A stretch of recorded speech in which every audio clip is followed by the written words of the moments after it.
For millennia, the Grand Pyramids of Egypt have towered over the desert sands. Everything about the great ancient civilization that once seized the lands remained a mystery. That is, until July 19, 1799. A French soldier discovers a large stone about 35 miles east of Alexandria during Napoleon Bonaparte's Egyptian expedition, unearthing a written language that had been dead for thousands of years. The translations would prove to be the key to unlocking the secrets of an entire civilization.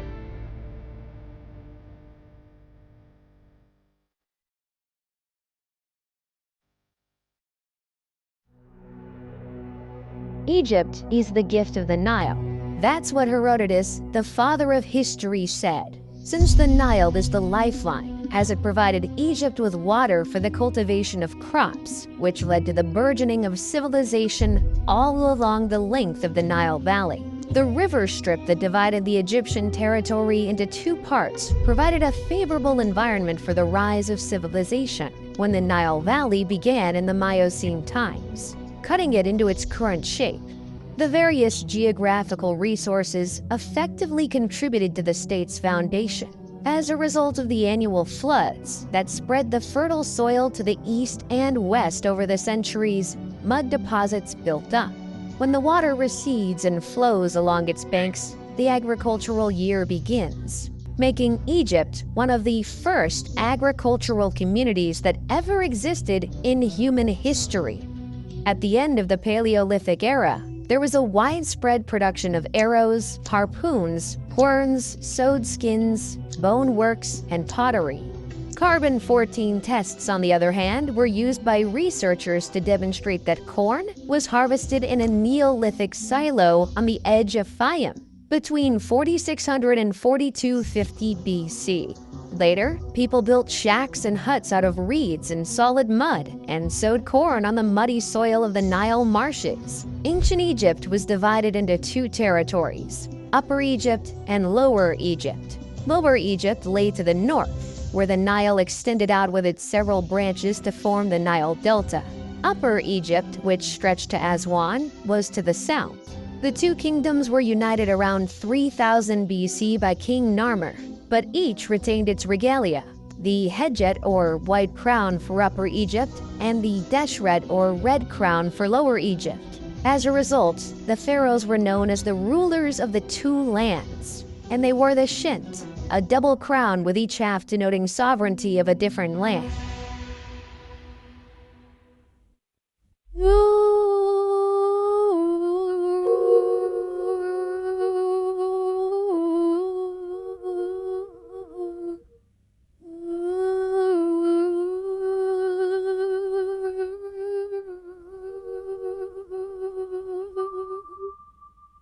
The pre-dynastic period in ancient Egypt is the period preceding documented history, encompassing around 6000 to 3150 BCE from the Paleolithic to the Neolithic age and on to the founding of the First Dynasty.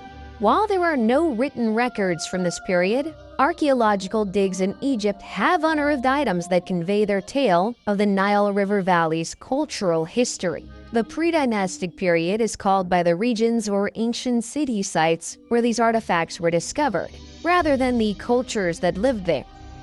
The Halfen culture thrived circa 30,000 BCE in the area between Egypt and Nubia, giving birth to the Cadon and Sibyllian cultures around 10,000 BCE, and the Hierophant culture.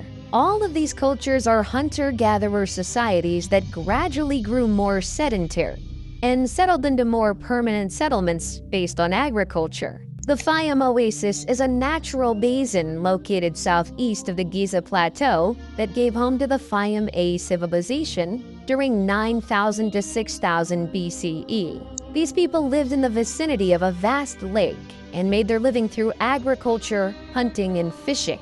The people of Fayum constructed reed homes with subterranean basements for food storage. Cattle, sheep, and goats were domesticated, and basketry and pottery production flourished. During this period, tribal chieftains assumed positions of power, which may have been passed down to the next generation in a family or tribal unit.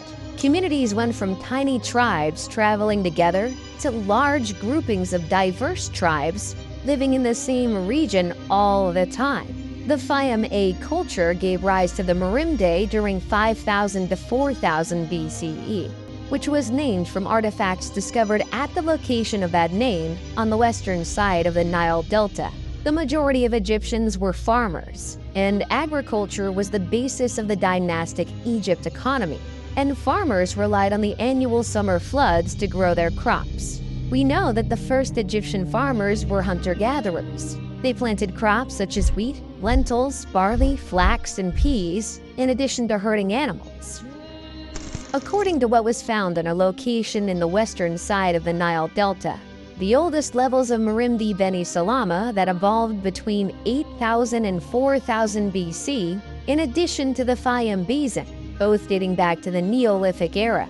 The Nile Valley's convex terrain encouraged the development of several basins, which in ancient times were flooded with floodwaters every year that brought silt and mud that fertilized the soil. These basins, of which 130 have been found, served as the irrigation system's reservoirs in ancient Egypt. Granaries were made of clay jars or baskets that were buried up to their necks in the earth. The El Omari culture, about 4000 BCE, developed on these achievements by building circular homes of higher complexity with plastered mud walls. All of these cultures evolved and flourished in Lower Egypt, Northern Egypt, closest to the Mediterranean Sea, whereas Upper Egypt civilization formed later.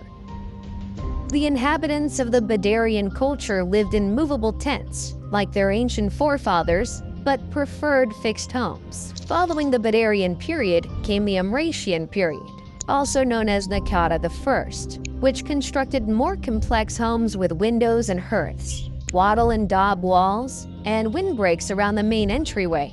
The practice of mummification began around 3500 BCE, where burial items were still left with the deceased. These developments were aided by the Girzian culture, also known as Naqada II, 3500 to 3200 BCE, which launched trading with other regions, inspiring changes in culture and art. The houses were built of sun-baked brick, and the more opulent ones included courtyards, an addition that would become commonplace in Egyptian homes later. The city of Abydos, located north of Naqada, became an important burial location, and huge tombs were built, forming a necropolis, a city of the dead. These tombs were originally made of mud bricks, but subsequently of huge, neatly hewn limestone. Eventually, the site would become the burial place for Egypt's rulers. Despite this, evidence reveals that individuals from all across the nation had their deceased buried at Abydos and gave burial gifts to commemorate their memory. By this time, the cities of Zeus and Hierakonpolis were considered ancient, while Thinis, Naqada, and Nekhen were rapidly developing. The hieroglyphic alphabet, which was invented around 3400 to 3200 BCE, was used for maintaining records, although no entire sentences from this period have been discovered. At this time, the earliest Egyptian writing discovered so far originates from Abydos and was discovered on pottery, clay seal imprints, and bone and ivory items. Complete sentences are not found in Egypt until the time of King Pyripson in the Second Dynasty 500 years later. This period led to the Naqada III period from 3200 to 3150 BCE. Following Naqada III, the early dynastic period in Egypt's recorded history began. With commerce, communities expanded and flourished, and the populations of both Lower and Upper Egypt increased. Small villages of brick dwellings and buildings evolved into bigger urban centers that soon clashed, most likely for trade products and water resources. Thinis, Naqada, and Nekhen were the three principal city-states of Upper Egypt during the period. Thinis appears to have defeated Naqada before absorbing Nekhen. These battles were fought between the Scorpion Kings, whose identity is unknown, and others, most likely Ka and Narmer. According to some researchers, Scorpion I, Scorpion II, and Ka were the final three rulers of the proto-dynastic period, before King Narmer invaded and unified Lower and Upper Egypt and created the first dynasty.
From Phoenix or Hierakonpolis, who defeated the other city-states around him before conquering Lower Egypt around 3150 BCE.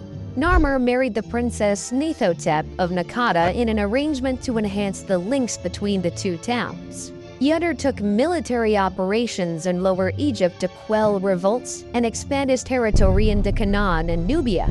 He sponsored massive construction projects and urbanization developed throughout his reign. Horaha, Narmer's son, is assumed to have succeeded him in 3100 BCE, continuing his father's military expansion and increasing trade. He was notably interested in religion and the concept of the afterlife, and it was under his reign that the mastaba tomb was built. Horaha was replaced by his son Jur in 3050 BCE, who followed in his father's footsteps. His son Jet, about 3000 BCE, married Princess Mernith and is considered to have taken leadership of the nation after his death.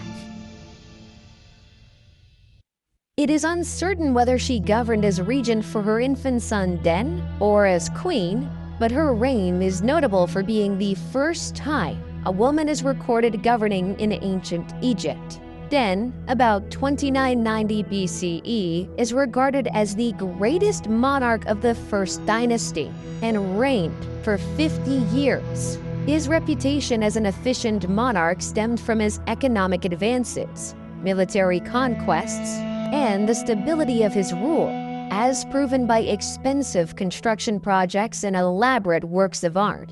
Den is the first monarch to be represented wearing the crowns of Upper and Lower Egypt, showing that he ruled over a unified nation. Den was succeeded by two additional monarchs, Enegib and later Samerkhet, both of whom had tough reigns marked by insurgency.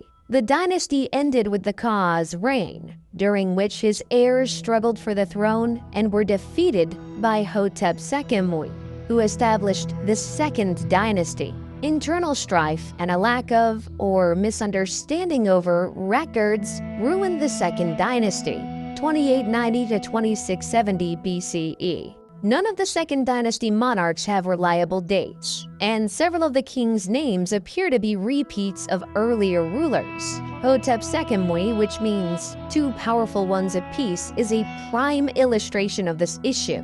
Because of his name, it would seem that he came to power after subduing the princes who fought for the throne after Kwa. But his name is inscribed on the entrance to Kwa's tomb, implying that he was the ruler responsible for burying Kwa, and he already had that name before the succession war broke out. Hotep II is credited with bringing peace to Egypt upon his ascension to the throne, although a brief one. Instability and rebellion marked his reign. Raneb, also known as Nibra, was the first to link his name to that of the gods, and so create a bond between the monarch and the divine. There is no reasonable explanation for Peribsen's decision. Early academics claimed he was the first monotheist who declared Set to be the sole deity.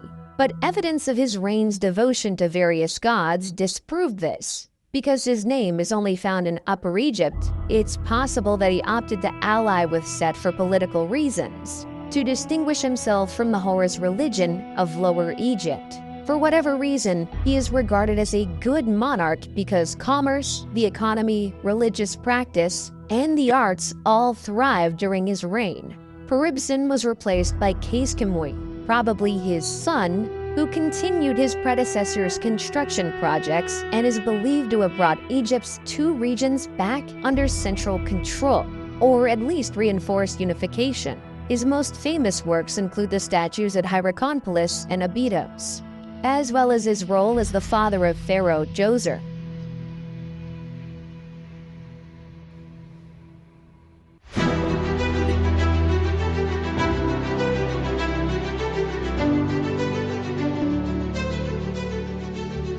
The Egyptian Third Dynasty starts with King Djoser, best known for his step pyramid at Saqqara. Manetho's timeline is hazy on who Sennacht was when he governed in the Third Dynasty and even his name. Sennacht's name is only known from the Abydos monarch list, the Turin Papyrus, and two reliefs discovered in the Mastaba tomb, number K2 at Beit Kalath. Djoser erected so many monuments that historians have long assumed his tenure extended at least 20 years. He started military campaigns to Sinai and kept Egyptian unity, resulting in the stability required for his construction projects and the growth of the arts. Djoser's step pyramid at Saqqara is Egypt's first recognized pyramid, which was designed by his architect and vizier, Imhotep. Imhotep was a vizier, sage, architect, astrologer, and chief minister under Djoser, the second pharaoh of Egypt's Third Dynasty, who was later deified and worshipped as the god of medicine in Egypt and Greece, where he was associated with the Greek deity of medicine, Asclepius. He is thought to have designed the step pyramid in Memphis's Saqqara necropolis. This pyramid, which has 6 steps, is the world's oldest surviving stone monument. An inscription carrying his name on a statue of Djoser uncovered near the Saqqara pyramid site attests to Imhotep's high status in Djoser's court. The inscription includes titles such as the leader of the sculptures and the chief of the seers. Historical documents depicting Egyptian society and medicine throughout the Old Kingdom demonstrate that the main magician of the pharaoh's court frequently functioned as the nation's chief physician. The step pyramid started as a basic mastaba monument with a flat top and sloping sides, similar to many previous dynasties' tombs. The architect, Imhotep, on the other hand, had bigger plans for his king's eternal dwelling. The step pyramid is a succession of mastabas piled on top of each other, each step slightly smaller than the one beneath, to create a pyramid shape. Earlier mastabas were made of clay bricks, but the step pyramid was made of stone slabs with carved motifs of trees and reeds on them. When finished, the step pyramid stood 62 meters tall, making it the tallest building of its period. To deter robbers and secure the king's corpse and burial goods, the real chambers of the tomb were dug beneath the foundation, as a maze of passageways with rooms off the hallways. However, this strategy did not work because the tomb was robbed of all of its valuables, including the king's corpse. In antiquity, only his foot was discovered in the tomb. Nonetheless, the step pyramid's design and building epitomize the genius and vision of the Third Dynasty builders, who would later raise the buried pyramid and the layer pyramid, among many other structures and sanctuaries. These early visionaries established the foundations for the later true pyramids of the Fourth Dynasty, which have mesmerized and captivated people for millennia.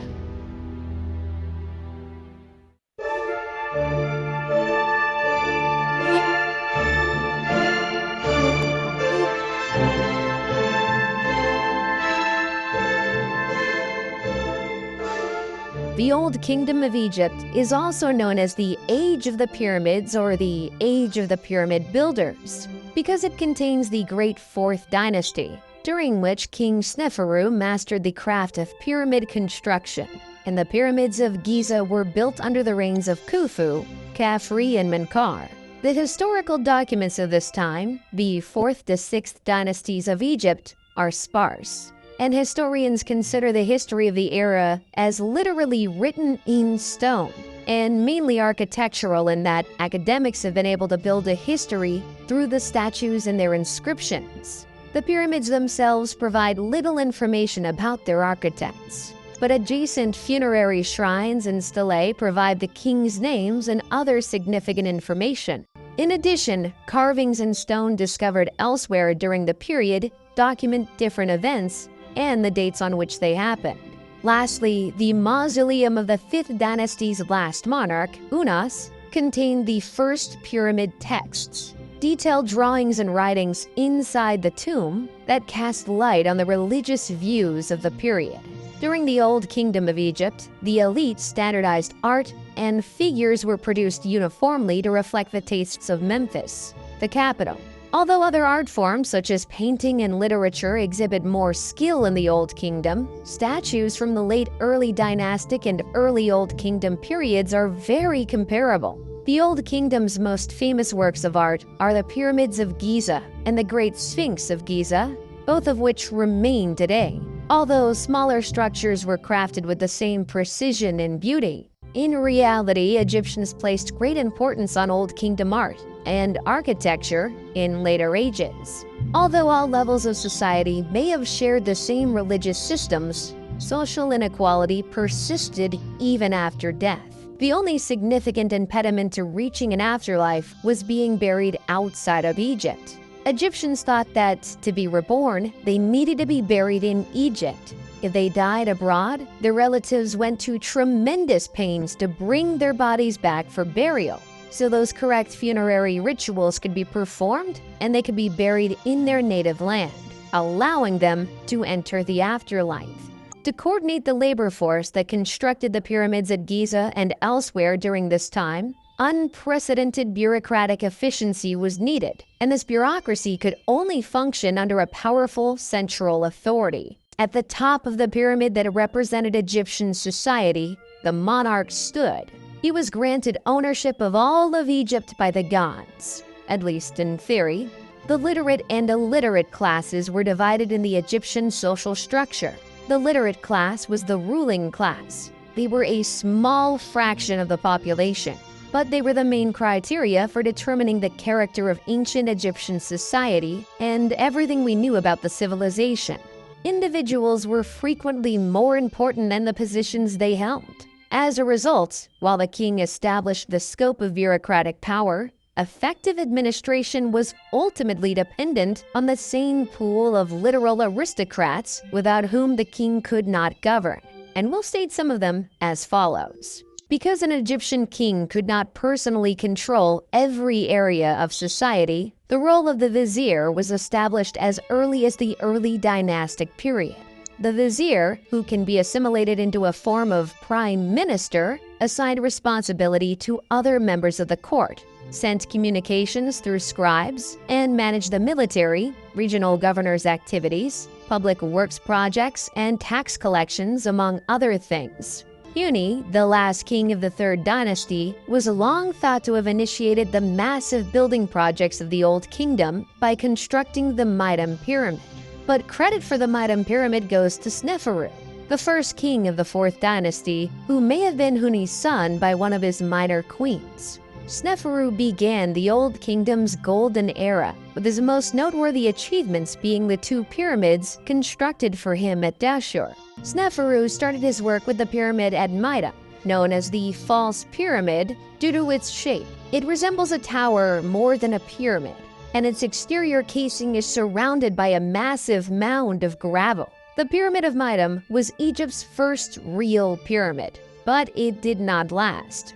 This is because changes were made to Imhotep's initial pyramid design, causing the exterior casing to sit on sand rather than rock, causing it to fall. The Crooked Period and the Red Pyramid are Sneferu's structures at Dashur, or North Pyramid. The Bent Pyramid gets its name from the fact that it rises at a 55-degree angle and then changes to a 43-degree angle of smaller stones, giving the impression of bending in towards the summit. The workers had finished the base and sides before recognizing that a 55-degree angle was too steep, and changing their plan to conclude the job as best they could. Sneferu appears to have grasped the issue and went on to construct his third pyramid. Sneferu appears to have been a ruler unafraid of loss or sorrow. When the Ben Pyramid failed to satisfy his standards, he simply began over. The Red Pyramid, named after the use of reddish limestone in its building, was constructed on a firm foundation for better stability and rose at a 43-degree inclination. The Red Pyramid, 105 meters tall, was Egypt's first effective real pyramid. It was originally encased in white limestone, as were the other later pyramids, which crumbled away over time and were collected by locals for other construction projects. Following in the footsteps of Djoser's complex at Saqqara, Sneferu had mortuary temples and the other structures built around his pyramids, with priests overseeing day-to-day activities once the Red Pyramid was finished. All of this points to the stability of his rule, which he bequeathed to his son Khufu when he died. The ancient Greek authors referred to Khufu as Cheops, and he's best known for his Great Pyramid at Giza. In their works, the Greeks portrayed him as a tyrant who oppressed the people and compelled them to labor for him against their will. This perception may have been created by the tales contained in the Westcar Papyrus, a compilation of 4 stories written about the kings of the 4th dynasty and found by Henry Westcar in around 1824 CE. The papyrus contains 4 tales recounted by Khufu's sons, including one in which King Khufu summons a sorcerer who claims to be able to reconnect a decapitated head to a body. And some academics read his actions in requesting a demonstration as malicious or careless. During the reign of Khufu, Egypt became even wealthier as a result of his military battles against Nubia and Libya, as well as his lucrative trade deals with cities such as Byblos. He also invested in agricultural innovations to improve the livelihoods of his people. During his reign, the world's first documented dam was constructed in Wadi Jarawi, a mountain range west of modern Helwan. This dam improved water availability for farms and others in the town. The Great Pyramid of Giza is the final of the ancient 7 wonders of the world and a distinguishing emblem of Egypt. It is situated on the Giza Plateau near the modern city of Cairo and was constructed over 20 years during the rule of Khufu. Although many hypotheses exist regarding the pyramid's purpose, the most generally acknowledged idea is that it was built as a tomb for the king. However, how it was constructed remains a mystery to this day. Historians continued to dispute the idea of ramps going around the outside of the building to move the blocks into position. These theories persist despite a growing body of evidence proving that the pyramid was constructed by the ancient Egyptians using technical means that were most likely so common to them that they felt no need to document them. Nonetheless, the complexity of the interior passages, shafts, and chambers, as well as the nearby Osiris shaft, encourages the persistence of these fringe theories, as does the mystery of how the pyramid was built at all and its orientation to cardinal points. A prominent figure during that time, called Humayunu, was the vizier during the reign of Khufu in the 4th dynasty, and one of the king's relatives. He was in charge of building his Great Pyramid and keeping an eye over its construction works, and he was buried near Khufu's pyramid. The construction work of the pyramid was done by expert and unskilled laborers employed by the state for the job. These employees either offered to pay off a debt, performed community service, or were paid for their time. The annual inundation of the Nile River was important for Egyptian survival because it distributed rich soil from the riverbank all across the shore's farmlands. However, it also made farming those lands impossible during the flood. During these times, the government supplied work for farms by constructing large monuments.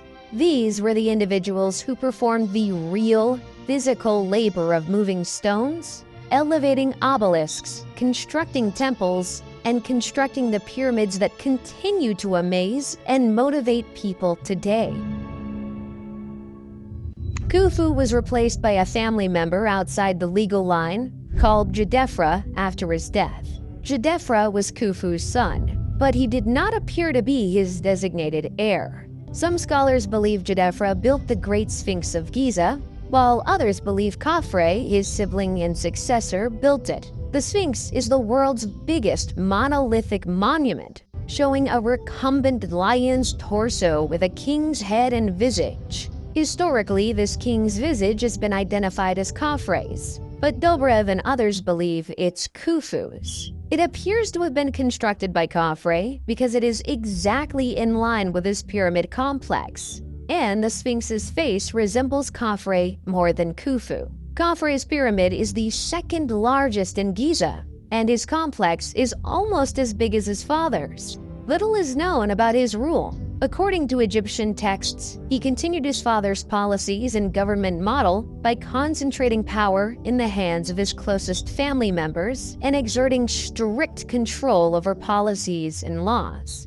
Following Khafre's demise, succession was temporarily disrupted again when Baka, Djedefre's son, took the throne. He did not even rule for a year before Menkaure, Khafre's son, took over as monarch. Both the Greeks and the Egyptian writings praise Menkaure. Menkaure, like his father and grandpa before him, started construction on his Giza pyramid and shrine complex. Menkaure's pyramid and complex are smaller than the other two, which represent a significant development in the history of the Old Kingdom, and one of the causes of its collapse. The resources required to construct the Great Pyramid were no longer accessible during Menkaure's period, but he did his best to establish an everlasting residence on par with his father's and grandfather's. Quenra, Menkaure's son and designated successor, perished while this pyramid was being constructed, upsetting the dynastic succession, and Menkaure died before the pyramid complex was finished.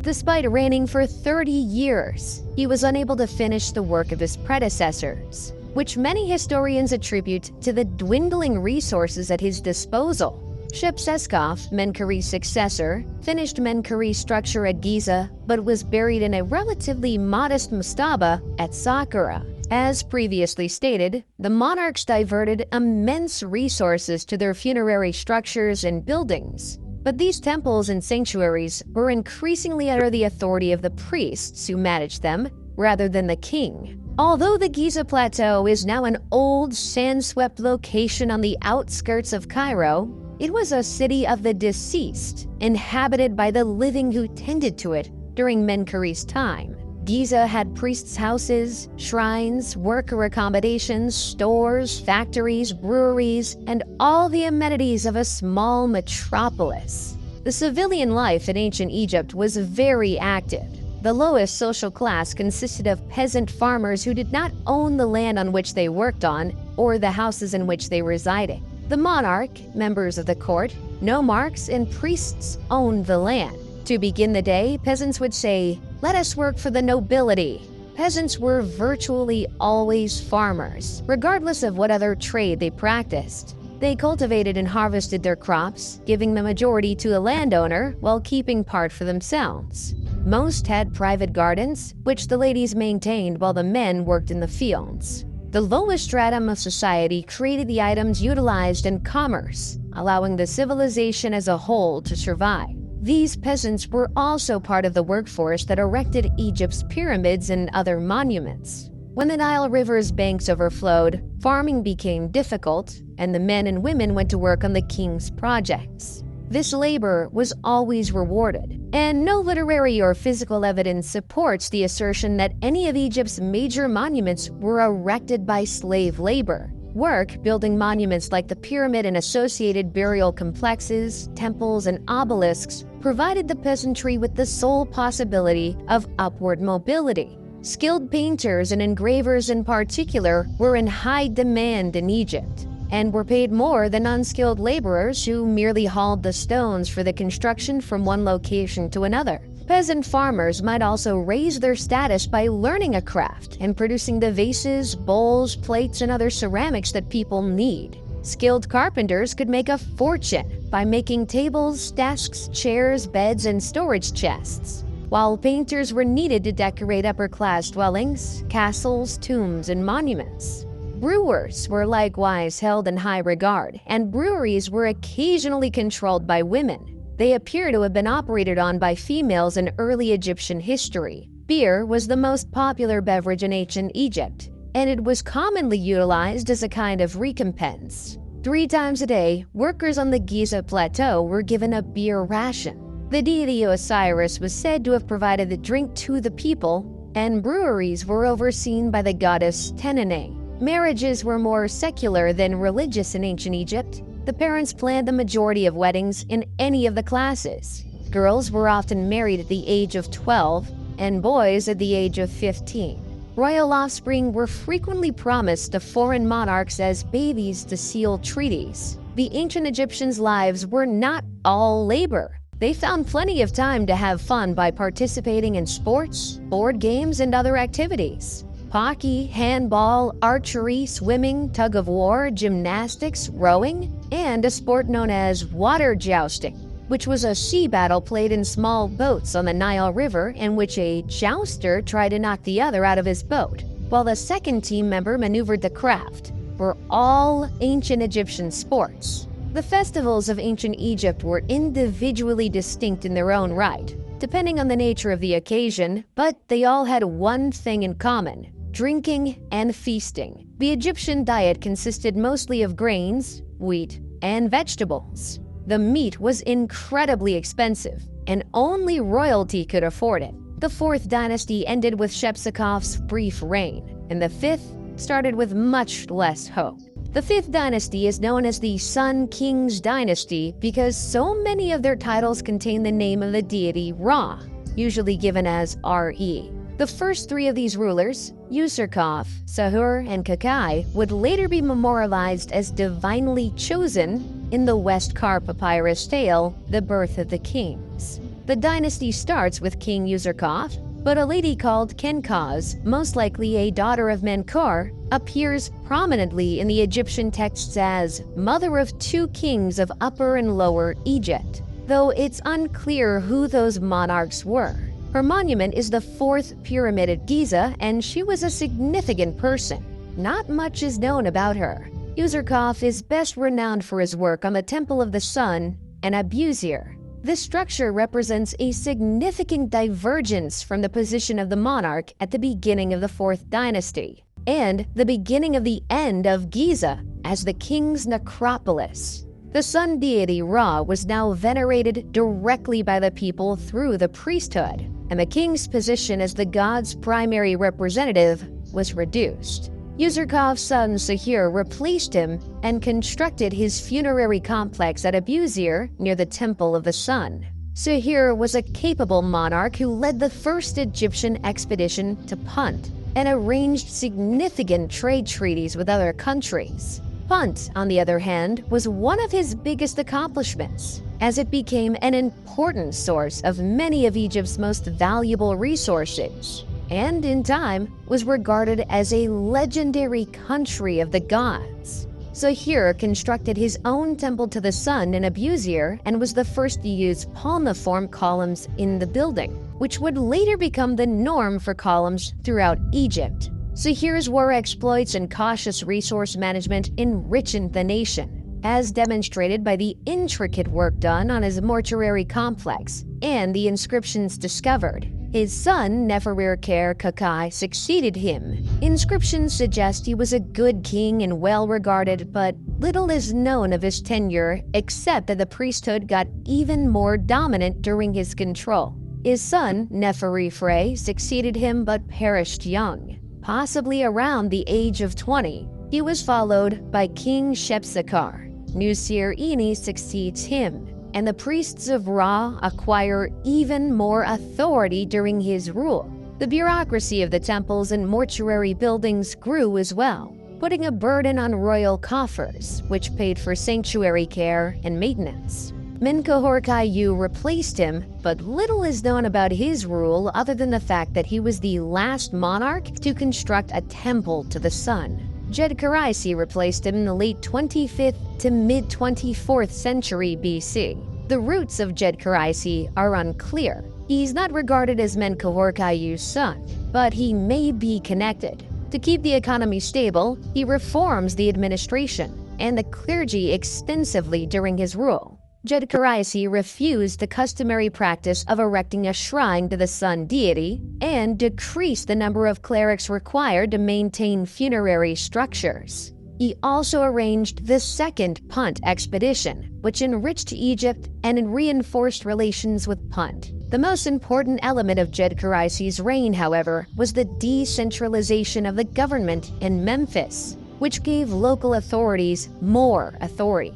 Djedkaraisi was replaced by his son Unas, the reign of whom is little documented. Unas was the first Egyptian king to have the interior of his tomb decorated and inscribed with what became known as the Pyramid texts. These inscriptions depict the king in communion with Ra and Osiris. The position of the king was already considerably reduced when the 6th dynasty started. Local officials and bureaucrats built more elaborate tombs than nobles during the rule of the first monarch, Teti. Teti was killed by his bodyguards according to the 3rd century BCE historian Manetho, an act that would have been inconceivable earlier. He was replaced by Userkure, who may have been involved in the assassination plan.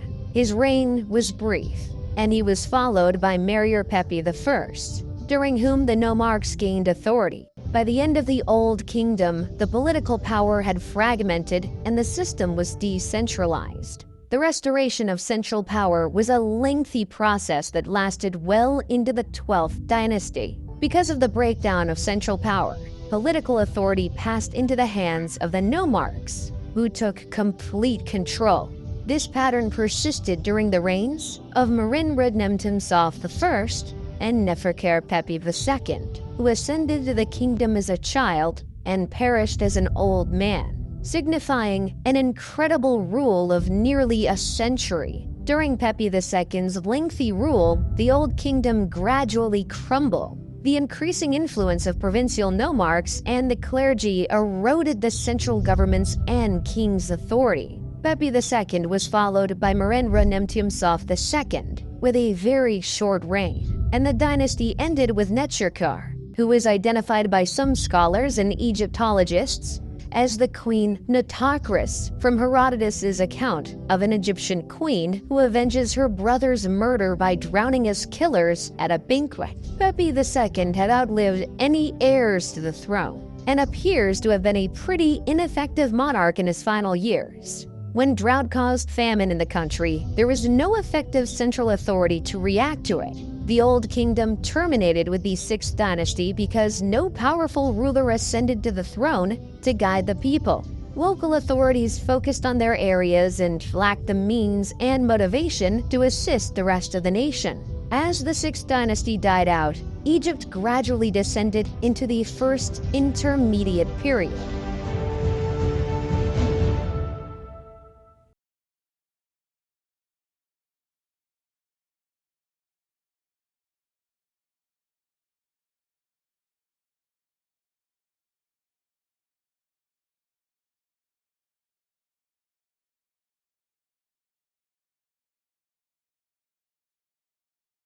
The first intermediate period is marked primarily by a rise in the authority of provincial administrators of distinct areas, and a decline in the power of the central government at Memphis. The great structures of the Old Kingdom on the scale of Giza's pyramids were no longer constructed within the first intermediate period because there was no strong central sovereign to order and pay for them, and no administration to coordinate the large workforce. The cultural image that comes from a study of historical data does not support a chaotic, dark era, but rather a different social and political model than what had come before. There is some historical evidence for the claim of unrest and claimed disorder, which stems from the absence of a single powerful central government. The country's different regions were essentially self-governing. The dearth of information about the kings of the 7th and 8th dynasties attest to their ineffectiveness. Their identities and dates will be forgotten in Egyptian annals. The ancient city of Memphis was abandoned at some time by rulers who saw themselves as the heirs of the Old Kingdom kings. The rulers of the 9th and 10th dynasties then seized Heracleopolis as their center and declared themselves Egypt's real kings. Intef, a Theban nomarch who bore the customary epithets of Great Overlord, of the Nome and Overseer of Priests, came to prominence in Thebes around 2125 BC and opposed the authority of Heracleopolitan kings. Intef I established Egypt's 11th dynasty and provided the push for the country's unity. During the Middle Kingdom, he was known as Intef the Mighty, and a monument in his honor was erected in the Temple of Karnak. And this was the way leading to the beginning of a new era, which was the Middle Kingdom.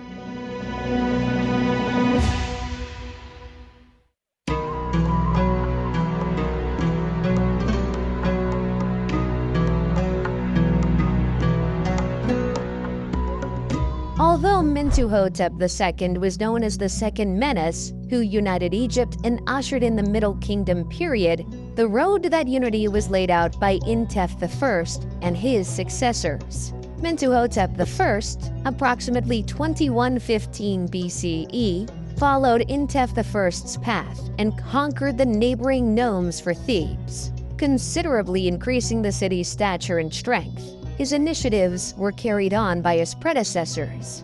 Mentuhotep II used these early victories to ultimately beat Heracleopolis and then punish those nomes who had stayed faithful to the old kings while rewarding those who had honored Thebes. Mentuhotep II devoted his time after the process of unity to the ruling, military accomplishments, and construction projects.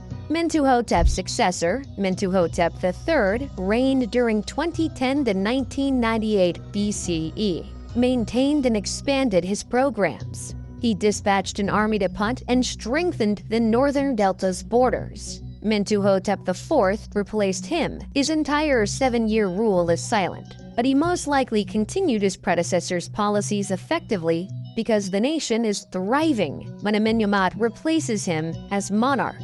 When Amenemhat was Mentuhotep IV's vizier and was sent with his mission to quarry stones for the king's project, he had an inscription made of the extraordinary events he witnessed. First, a gazelle gave birth on the stone selected for the king's sarcophagus top, indicating that the stone had been chosen correctly because it was endowed with fecundity and life. Second, an unanticipated rainfall descended on the celebration, revealing a well big enough to water the entire gathering. This inscription was later interpreted to mean that Amenemhat was chosen by the gods to become king, as the gods had allowed him to experience miracles. Amenemhat I abandoned Thebes for unknown reasons and established his seat and court in Ititawi, south of Memphis. Amenemhat I's successor, Sennacherib I, 1971 to 1926 BCE, improved the country's infrastructure and initiated the kinds of grand building projects that had characterized the Old Kingdom and represented the king's power, including a temple to Amun at Karnak, which sparked the construction of the Great Temple complex there. Amenemhat I had followed in the footsteps of Intef II and Mentuhotep II by restricting the authority of local nomarchs and priests, and giving power only to those most trusted in the family. Sennacherib I continued the same strategy. The administration of the 12th dynasty was so effective that, unlike the Old Kingdom, it kept wealth centralized with the monarch while allowing for the development and prosperity of individual regions, without allowing them to become too strong. The king governed all of Egypt, but specific officers were rewarded for their devotion. The Egyptians developed various advanced ways of irrigation systems. And to keep track of the water levels, they built nilometers to gauge the height of the flood and to determine the taxes levels supposed to be paid. Canals were dug to provide water to different areas when Sennacherib II decided to turn the Fayum area into an agricultural center. He developed a specific irrigation system with a dike that transported water from Lake Moeris, which resulted in crop prosperity in the area. He was also behind the construction of the White Chapel, a building important to historians and academics because it contains a record of all the nomes of the period.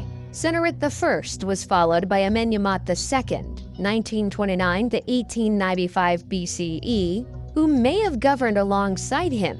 The practice of co-regency was unique to the Middle Kingdom, in which a younger man, the monarch's selected heir, usually a son, would govern alongside the king to learn the position and guarantee a seamless transfer of power.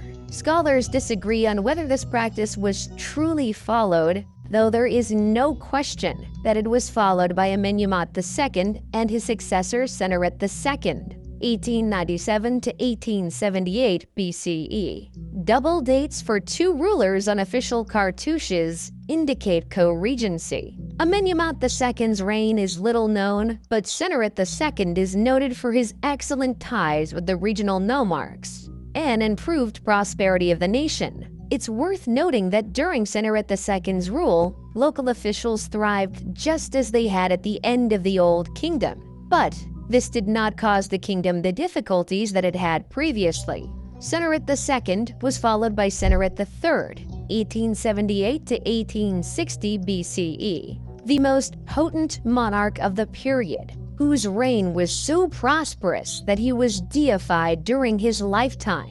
His rule is characterized by military advancement into Nubia, as well as a rise in Egypt's riches and influence. Sennacherib III exemplified the Egyptian cultural value of military ability, and quick action was the pinnacle of the warrior king. He was thought to be unbeatable at the helm of his troops. His expeditions into Nubia widened Egypt's borders, and the fortifications he erected along the boundary facilitated commerce. He also conducted an expedition into Palestine, and as a result, trade ties with that area improved. And to control flood and direct irrigation waters, the ancient Egyptians built earth and stone barrages and dams, such as El Lahan Dam, which was erected during the reign of King Amenemhat III, who ruled in the 12th dynasty following the reign of Sennacherib III, as he wanted to make good use of the floodwaters for the irrigation system and to protect the state from destructive high levels of inundation water. Early November, before the water had entirely left the basins, was the time when preparations for planting season began. Before fields were prepared for planting, irrigation facilities were repaired or cleared, and property lines were reevaluated. And since ancient Egyptians were known to document every detail of their daily life, we have seen the process of growing and harvesting the grain depicted in great detail in various tombs paintings. Various crops were planted widely, which made food types plentiful in Egypt, such as emmer wheat, which was used to make bread and beer, grapes for wine, palm dates, doum palms, figs, sycamore, and papyrus, whose stems were used to make paper-like scrolls for writing and also was a great material to make sails, cords, and even mats. Various tools were used by the farmers during the planting process, such as a very interesting one called shadif. It's a hand-operated device used to lift water from the river, which consists of a long pole with a bucket hung on a rope from one end, and the other end has a weight attached to it. It was either used to fill jugs with water to transport them, or even to run water in small canals along ditches. However, it's normal when people wonder how such a civilization in ancient times managed to erect huge buildings and move colossal statues without having the technology we have in the current modern world. Some scenes from tombs of high officials have proof of how the whole process of moving huge statues was done. Jehudi Necht was a nomarch of the 12th dynasty. He used to govern the 15th nome of Upper Egypt. He has a very interesting scene in his tomb of the transportation of a roughly 6.8 meter high monument of him by 172 people using ropes and a slide, in an endeavor aided by the dumping of water in front of the slide. Unfortunately, no evidence of this colossus has ever been discovered. Amenemhat III boasted of no major military triumphs, but constructed almost as many monuments as his father and was responsible for the vast mortuary sanctuary at Hawara, known as the Labyrinth. Amenemhat IV, 1815 to 1807 BCE, replaced him and maintained his policies. He completed his father's construction tasks and began many of his own. During his reign, military and commercial expeditions were undertaken on numerous occasions, and trade thrived with towns in the Levant, particularly Byblos and elsewhere. The co-regency policy, if it was implemented, had guaranteed a seamless transfer of power from ruler to ruler. But it failed in the case of Amenemhat IV, who had no male successor to prepare for success. After his demise, the throne passed to his sister, or probably wife, Sobonefru, 1807 to 1802 BCE, whose rule is little known. Unless the Queen Nitocris of the 6th dynasty of the Old Kingdom is accepted as real, Sobonefru was the first woman to govern Egypt since the early dynastic period. The 12th dynasty concluded when she perished without an heir, and the 13th started with the reign of Sobekotep I, 1802 to 1800 BCE. The Middle Kingdom's 12th period was the most powerful and wealthy. The 13th dynasty would receive the riches and the policies, but would be unable to put them to good use. The 13th dynasty appears to have maintained the policies of the 12th dynasty monarchs and kept the nation united, but none of them had the personal power of the previous kings, according to incomplete documents. Lower Egypt started to develop its political groups.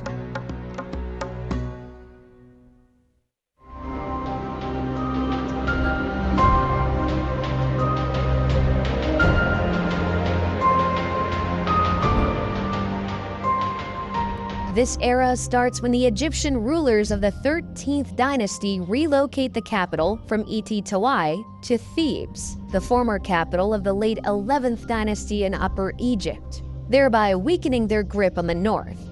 Amenemhat I, 1991 to 1962 BCE, established the tiny settlement of Hudwarat in the far north at the start of the 12th dynasty, which developed into a commercial hub with easy access to the sea and road paths to Sinai and the area of Palestine. During the 13th dynasty, effective trade and immigration brought an increase of Semitic people to Avaris, who ultimately grew wealthy and powerful enough to wield governmental power in the nation. These individuals were known to the Egyptians as Hekakosset or Hyksos. The name of the Hyksos remains unclear. Many hypotheses have been proposed, including the possibility that they were refugees escaping the Aryan invasion of Asia. The Nordic invasion hypothesis has been debunked, as has this assertion. The Egyptians refer to them as Asians, but this was a word used for anyone beyond the country's eastern boundary, from the Levant to Mesopotamia. During the late 13th dynasty, the Egyptian monarch ceased supplying the border fortifications located in Nubia, and no additional soldiers were stationed there. The troops, who were already stationed at the forts, were never returned to Egypt, and the former garrisons became their permanent residence. These troops served as commerce intermediaries between the Egyptian city of Thebes and the Kingdom of Kush. As the 13th dynasty neglected matters to the south, just as they were doing to the north, the Kingdom of Kush developed into a centralized power, with its capital at Kerma. Some of the ancient Egyptian fortifications along the border were destroyed at some time, presumably during an assault, though this is unclear. What is evident is that as Egyptian government in Thebes disregarded Kush's influence in the south, Kush's power increased, and the boundary became more flexible. The troops who had been left behind no longer saw it as their duty to protect against invasions, and had grown more acclimated to the role of traders than military men by this point. The monarchs documented for the latter portion of the 13th and 16th dynasties are non-Egyptians, or at the very least, do not have Egyptian names and are considered Hyksos rulers. Their timeline is muddled, and some names are only known from ceremonial items, while others are only known from pieces of kings' lists, making dating problematic. The Hyksos achieved economic dominance of the eastern delta and then pushed north, negotiating treaties and forging contracts with various nomarchs, governors, of other districts in Lower Egypt, until they had conquered a sizable amount of territory and could exert political authority. Once established in Avaris, the Hyksos elevated Egyptians to positions of power, adopted Egyptian customs and attire, and absorbed Egyptian deity worship into their own beliefs and ceremonies. The Hyksos monarchs established Egypt's 15th dynasty, but once they were evicted, the invading Thebans destroyed all traces of the Hyksos in Egypt. Only a few Hyksos rulers are known by name thanks to the ruins of inscriptions and other texts discovered at Avaris and elsewhere, including the best known, Apepi. Apepi was also known as Apophis and had an Egyptian name related to the giant snake Apophis or Apep, the sun god Ra's nemesis. At the same time the Hyksos rose to prominence in northern Egypt, the Nubians rose to power in the south. The Middle Kingdom's 13th dynasty, like Lower Egypt's, had forgotten to pay attention to its southern frontier. Thebes remained Upper Egypt's capital, but instead of dominating the entire nation, it was wedged between the Hyksos in the north and the Nubians in the south. According to Manetho, Apepi of the Hyksos wrote to the Theban king, Seqenenrunta, 1580 BCE,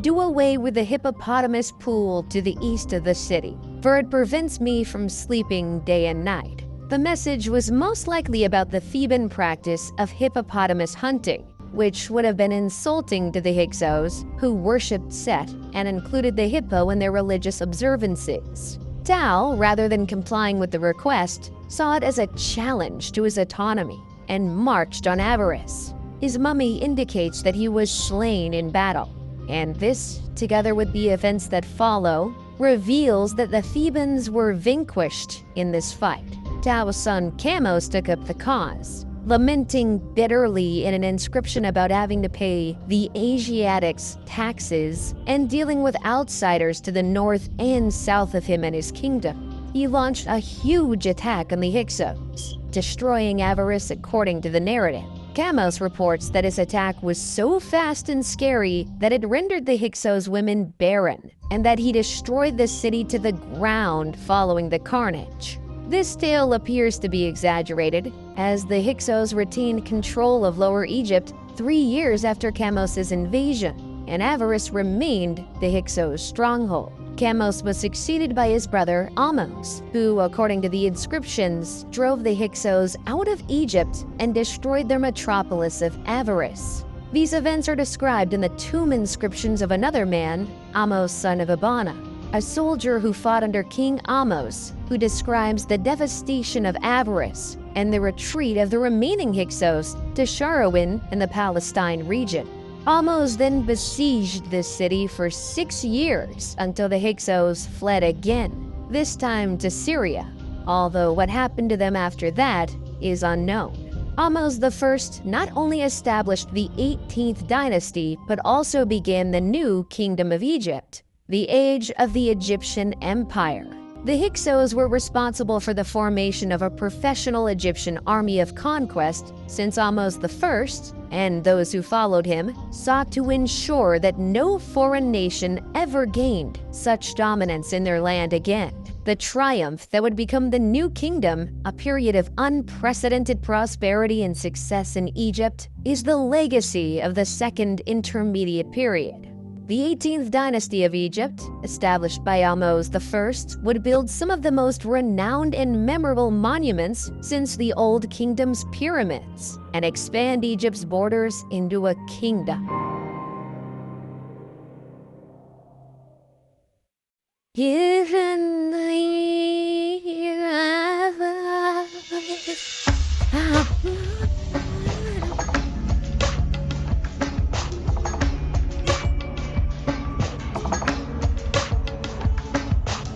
Ahmose I realized that the Hyksos had been able to establish themselves so securely because previous Egyptian monarchs had permitted them to.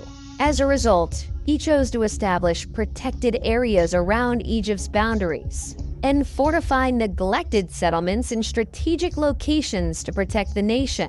The Battle of Ahmose I against the Hyksos brought him and his troops into touch with the areas of Palestine and Syria, where he continued his operations while also conducting military excursions south against the Kingdom of Kush in Nubia. When he died, he had protected the nation and consolidated his authority, leaving a steady political and economic situation for his replacement, Amenhotep I, 1541 to 1520 BCE. Inscriptions show that Amenhotep I followed his father's policies and modeled himself after him as a warrior monarch, but he most likely only commanded battles in Nubia. There are no accounts of him conducting expeditions into Palestine or Syria, but he may have done so because those areas stayed secure during his and his successors' reigns. Thutmose I, 1520 to 1492 BCE, replaced him and immediately started wars to expand Egypt's reach. Thutmose I put down a revolt in Nubia that erupted soon after assuming the throne, personally murdering the Nubian monarch and suspending his corpse from the prow of his ship as a caution to other rebels. He then extended Egypt's control over Nubia further south before shifting his focus to Palestine and Syria.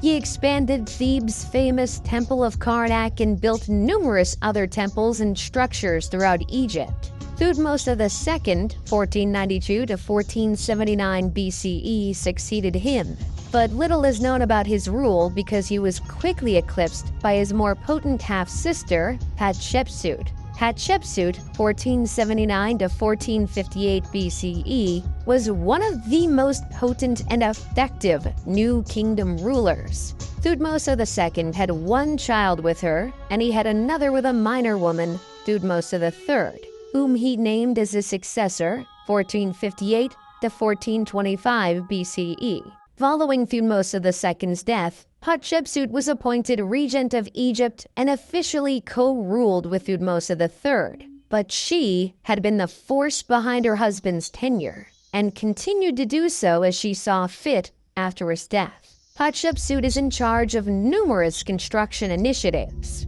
She conducted the most successful expedition to Punt, added her works to the temple at Karnak, and governed in harmony with Nubia to the south. Her construction undertakings were so beautiful and numerous that subsequent pharaohs claimed ownership of them.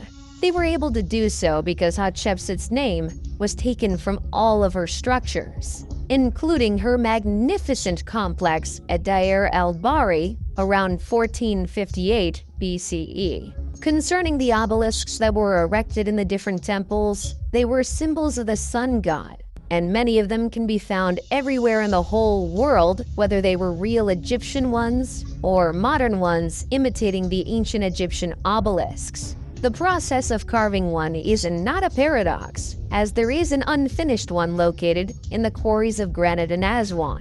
Hatshepsut commissioned its construction, probably to accompany what became known as the Lateran obelisk, which was originally at Karnak, but was later brought to the Lateran Palace in Rome.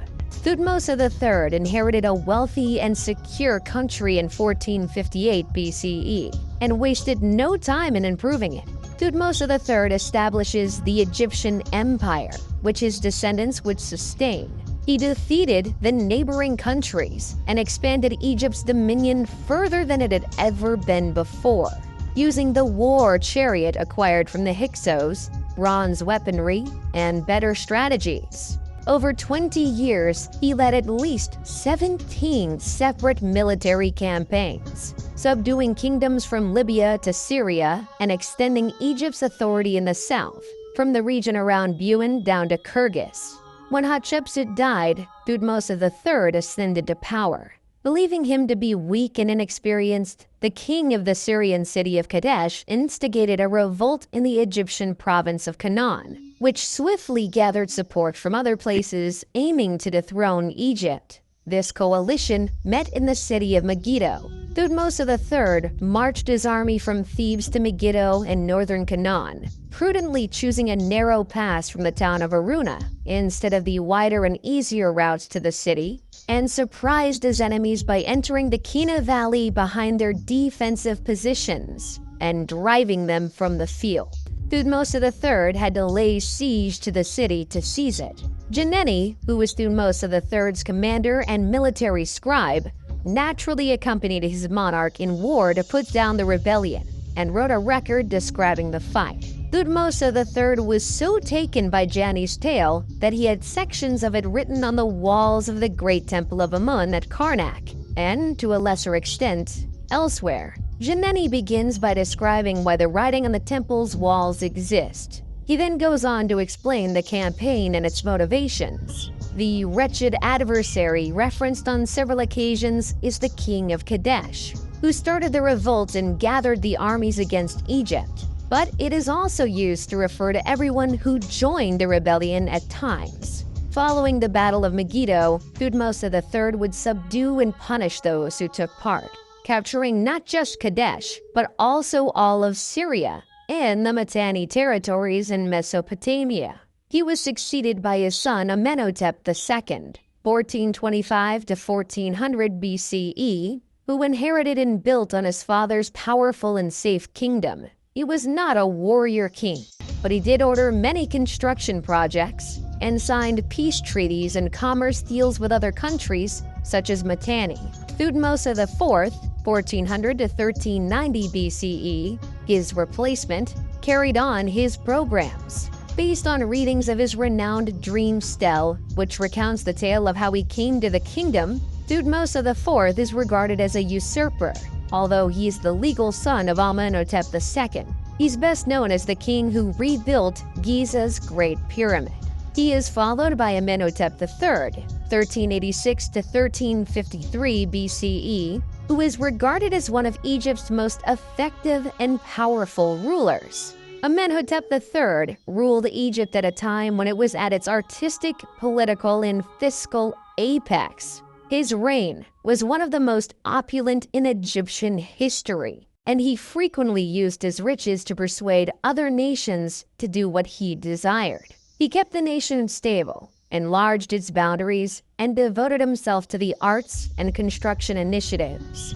Many of Egypt's most impressive structures date from his rule. During his reign, however, the priests of Amun started to acquire increasing fortune. They possessed more property than the monarch and used it to enrich themselves further. Amenhotep III attempted to contain their increasing influence by allying himself with Aten, a minor deity symbolized by a sun disk. He appears to have believed that the authority of the pharaoh behind the worship of Aten would elevate the status of those priests over those of Amun. His scheme failed, but it did elevate the deity Aten, who would play an important role in the rule of Amenhotep's son and successor.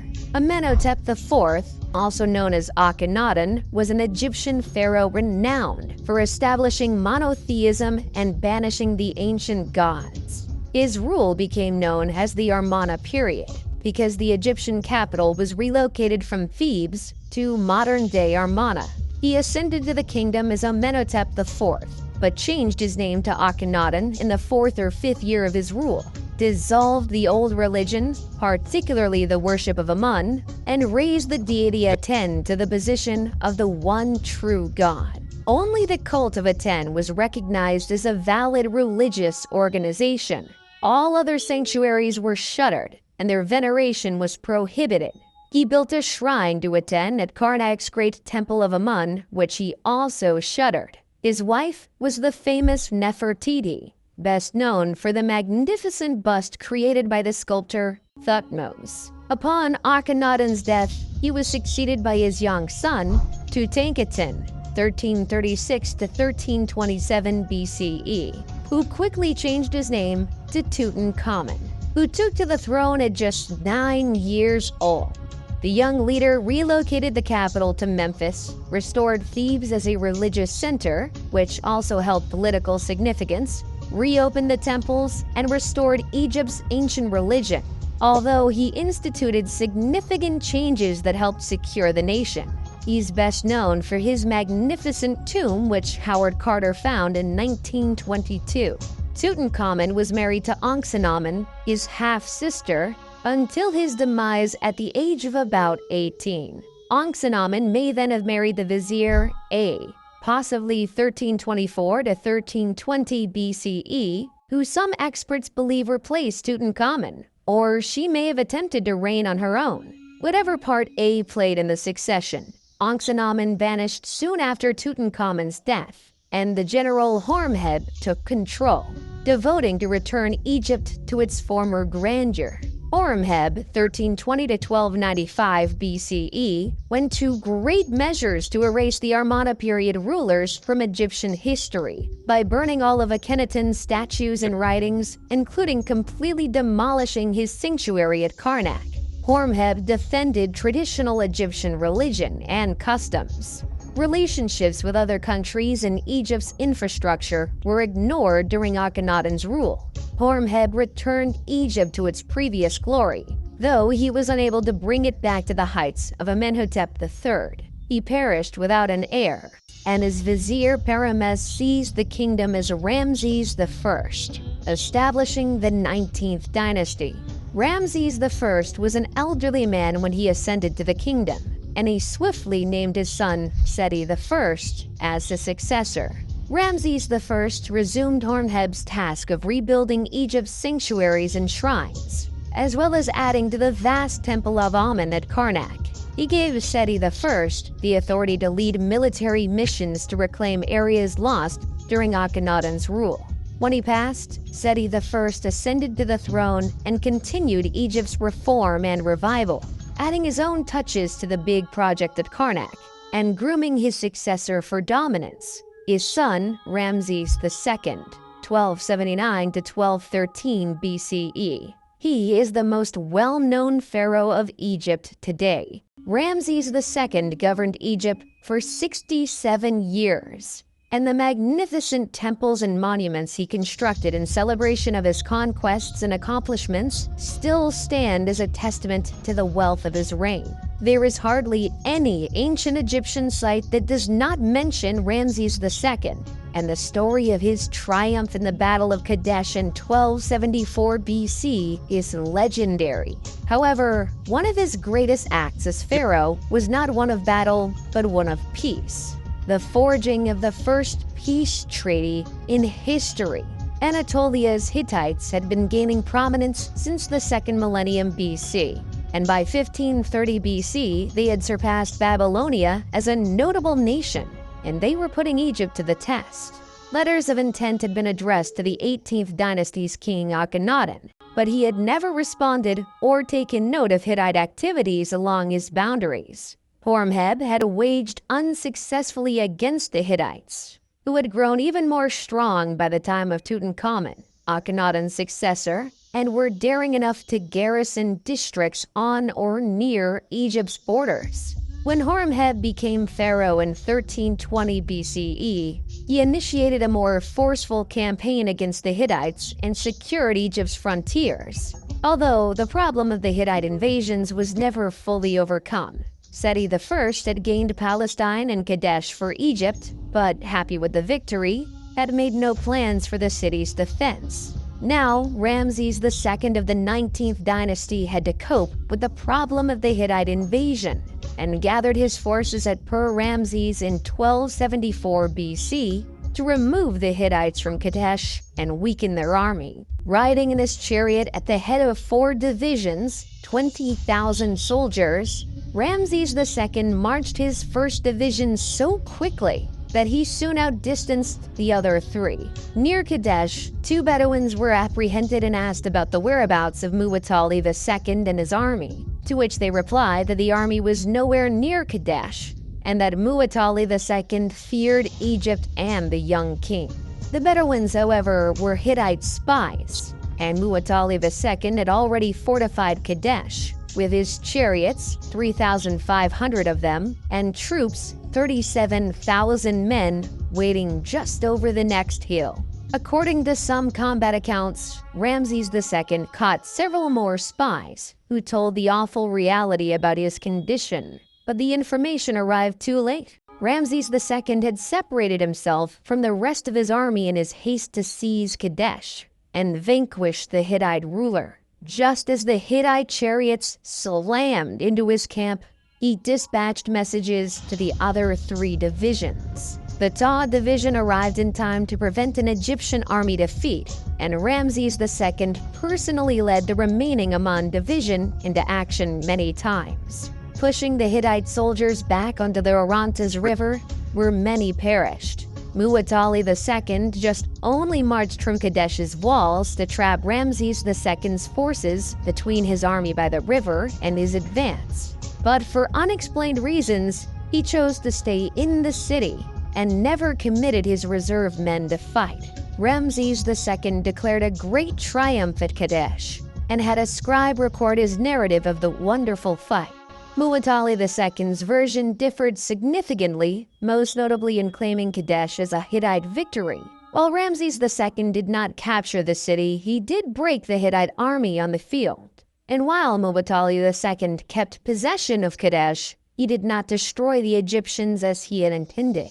Meren-Ta was Ramses II's 12th son, and not his designated successor. He only became pharaoh because all of his siblings had perished during their father's lengthy rule. Meren-Ta soon adopted his father's image of a warrior monarch, defeating the Libyans in combat and repelling an attack on the Sea Peoples. His description of his exploits include the well-known Meren-Ta stele, which contains the first reference to the Israelites as a tribe. Going forth to the 20th dynasty, Ramses III was the new kingdom's last powerful king.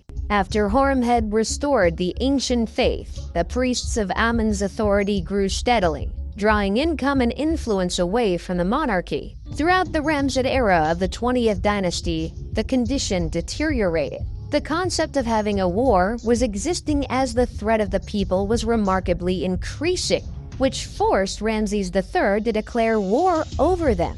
The nationality of the Sea Peoples is unknown because the only records of their activities are from Egyptian sources that only describe them in the terms of battle, such as the record from the Tanis stele, which reads in part, "They came from the sea in their warships, and none could stand against them." This is characteristic of Egyptian allusions to these enigmatic invaders. Ramses II, his son and successor Meremta, and Ramses III are the 3 great pharaohs who chronicle their struggles and triumphs against the Sea Peoples.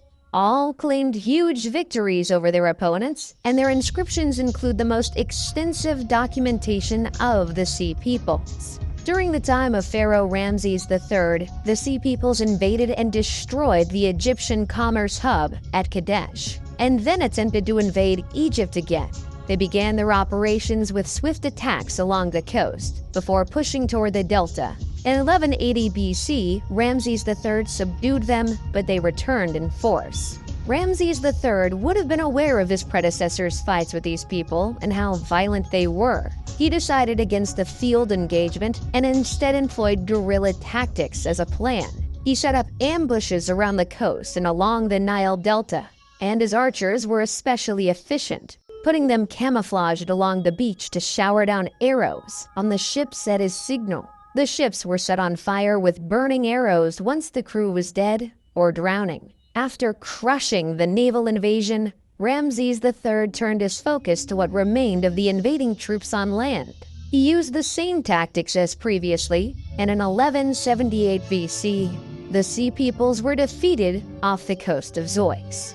Egyptian annals once again depict a spectacular victory, in which many Sea Peoples were slaughtered, and others were captured and coerced into the Egyptian army and fleet, or sold as slaves. Although Ramses III spared Egypt from invasion, the battle was so costly that the royal treasury was depleted, and the tomb builders at Deir el-Medina could not be paid.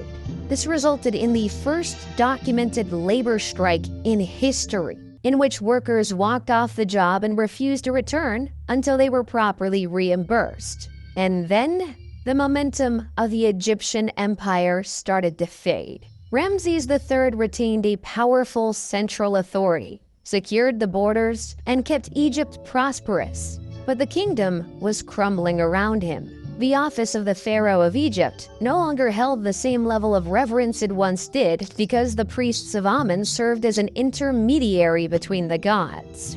Ramses III was injured in an assassination attempt staged by one of his lesser spouses and perished as a result of his injuries. Ramses IV, 1155 to 1149 BCE, ascended to the throne only after his elder siblings perished. He attempted to imitate the great pharaohs of the past and did complete several construction projects while battling to keep the empire's declining territory, but he perished after a brief rule.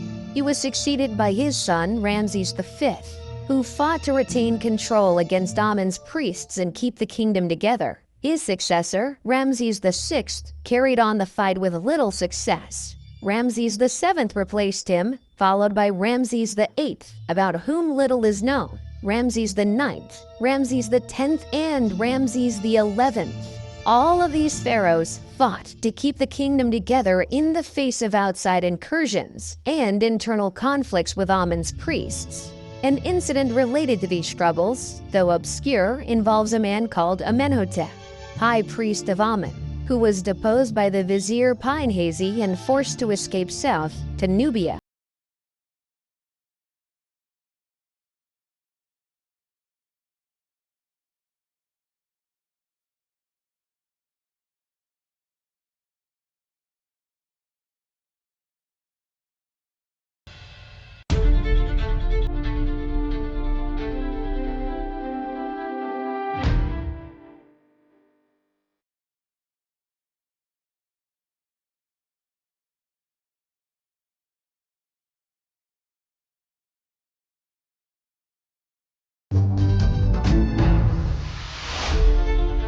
Smendes, 1077 to 1051 BCE, a ruler of Lower Egypt who governed from Tanis, interred Ramses XI. Following the Egyptian custom, a monarch was buried by his successor, and Smendes asserted his legal right to govern by relocating the capital from Ramses to Tanis. However, by this time, the priests of Thebes had grown strong enough to assert their authority to rule, and the nation was divided between Tanis's control over Lower Egypt and Thebes's rule over Upper Egypt. Contrary to popular belief, this split did not end in civil conflict or internal strife. Smendes was strong enough to be noticed, but he only controlled Lower Egypt, and not much of it. He governed around the same period of Thebes' high priest Herihor, who reigned from around 1080 to 1074 BCE. Herihor was a general of the troops, as were all Amun's high priests, but he had little impact outside of Thebes. This would be the dominant model for the majority of the Third Intermediate Era. Individual nomarchs were strengthened at the cost of either part of the central government, as in the First Intermediate Period, and both Tanis and Thebes failed to exercise any major influence over the nation as a whole. The 22nd dynasty, which governed publicly under Libyan titles, was also Libyan. Shoshenq I, 943 to 922 BCE, established it after unifying Egypt and embarking on war operations reminiscent of Egypt's empire days. Shoshenq I reformed Tanis's administration and Thebes's clergy. The clergy would no longer be a hereditary post, but rather one of nomination by the monarch, as would be the choice of God's wife of Amun. His military operations revitalized Egypt's economy, and the nation started to approach the Egypt of the New Kingdom during his reign. Osirkin II ascended to the throne in 872 BCE and kept the nation together, but after his rule, Egypt split into distinct kingdoms governing from Heracleopolis, Tanis, Sais, Memphis, and Hermopolis in Lower Egypt, and Thebes in Upper Egypt. To the south, the Kushite ruler Kashta, 750 BCE, saw Egypt's vulnerability and moved to exploit it. Kashta adored Egyptian culture and had Egyptianized his capital city of Napata, and thus his entire territory. He had strong trade connections with Thebes and was well versed in the procedure of appointing priests and other high officials. By 747 to 721 BCE, his son strengthened Nubian dominance of Upper Egypt. And when the kings of Lower Egypt protested, he commanded a large army against them. Pi conquered Lower Egypt, capturing and subjugating all of the main towns before marching back to Napata. Egypt was now legally under his rule, but he allowed the Lower Egyptian kings to regroup and re-establish their power.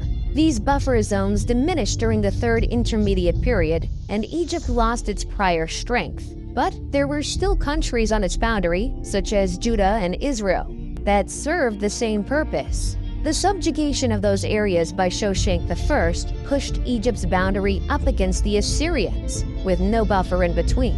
Moving forth to the 26th dynasty, Psammetichus I was a powerful ruler who instilled in his people the grandeur of Egypt's past by restoring it through massive projects, renovations, restorations, and military feats. His son Necho II, 610 to 595 BCE, continued his father's legacy by conducting military battles, ordering construction projects, and expanding the military.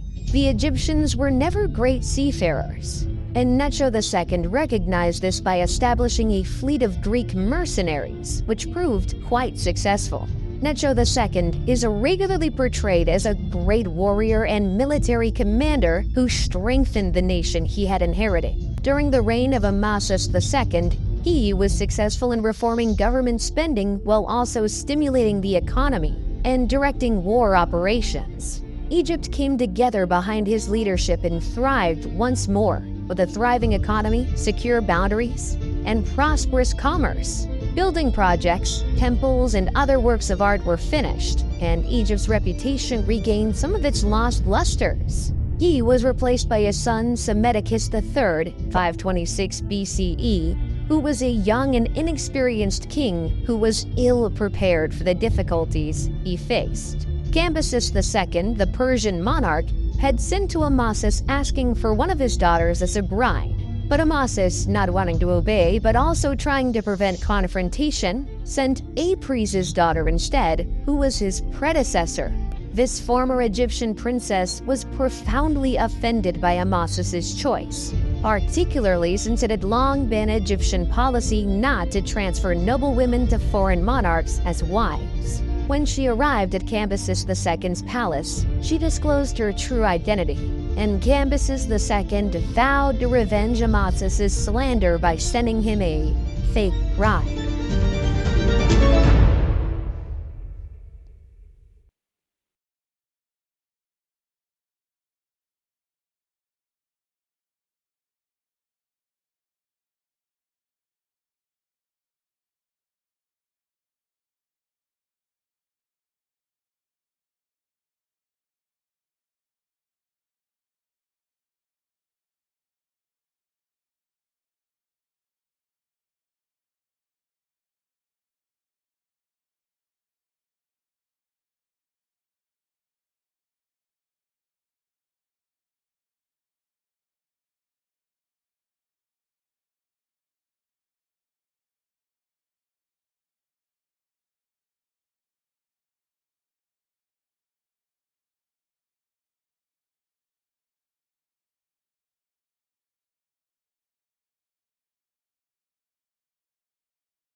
in the footsteps of those who came before them. So, while the late period may be considered the end of Egyptian sovereignty, it should not be considered the end of Egyptian civilization. Even today, Egypt's cultural accomplishments inspire respect, if not fear, and remain among the most popular and intriguing of the old world. Although times changed, current modern Egypt in the 21st century might look like a coming forward version of ancient Egypt. The Nile River is still sacred to the Egyptian people, and they still celebrate the same festivals of the ancient times, such as the spring festivals. The food is quite inspired by the authentic ancient food. The traditions are still there, and even the last development form of the ancient language called the Coptic is still spoken in Egypt in churches' prayers and the middle of their Arabic dialect. The modern people are proud of the legacy. It was seen in the parades that were done in Cairo for the transportation of the mummies to the civilization's museum, and the reopening of the Alley of the Sphinxes in Luxor. They're building new cities, digging their way to improve commerce with the highways dug in the middle of the mountains, passing through the deserts. They're almost opening the biggest museum in the whole world. Excavations unearth every day new discoveries which might lead soon to a discovery similar to that of the tomb of Tutankhamun in 1922. And this land will always remain an attractive mystery, dazzling